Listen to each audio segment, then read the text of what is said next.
Halo-halo, so ayan, bumili si Glenn ng dining table sa marketplace. So nakakatuwa kahit papaano, nakakabili na kami ng paunti-unti. Kasi syempre, kailangan din naman namin mag-ipon ng gamit para malay mo, soon, 'di ba? Hindi naman masama mangarap. So, ayun guys, ang bilis ng panahon, 8 months na ako dito sa Canada. Parang kakarating ko lang nung March. So, mag-1 year na ako agad next year ng March.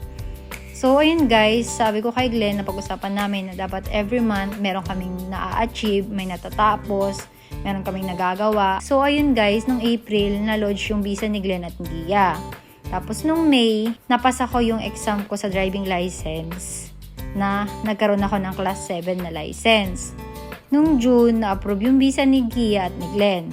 Tapos nung June lang din ako, naging kampante sa work ko. Kasi nung una talagang nahirapan ako, umiiyak ako, parang feeling ko lahat ng ginagawa ko mali. Natcha-challenge ako na parang, bakit ganito yung nangyayari sa akin? Bakit parang, alam mo yun na parang, pangalawang work ko lang, ko pa lang. Parang, hindi ko alam kung ano mangyayari sa akin, kung kaya ko ba, parang tatagal ba ako sa work kasi bakit ganito yung pinagdadaanan ko. Pero sabi ko, kaya ko to. Parang lagi ako nagdadasal na sana hindi na mali yung gagawin ko sa work. Parang lagi ako nasisita. Hanggang sa naging okay na ako sa boss ko na sinabi niya sa akin na gusto niya matuto ako kasi nga pag naging pharmacist ako, lagi niya akong minomotivate ng ganun. Hanggang sa naging okay na ako sa kanya.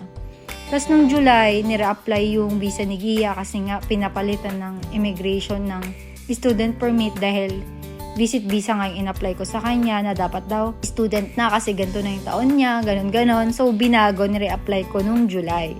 Tapos nung August, ayun, nakabili kami ng kahit paano ng mga gamit, ng mga lutuan, ng mga kaserola, ng mesa, ng upuan. So, yung una naming mga gamit, parang dun pa lang kami nakabili paunti-unti.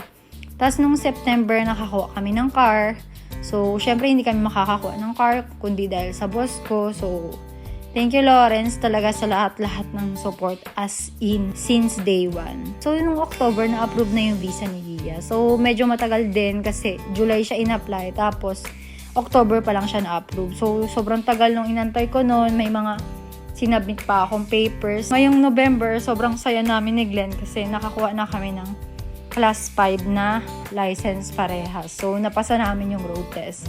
So, sana ngayong December, meron kami ulit ma-achieve hanggang-hangga.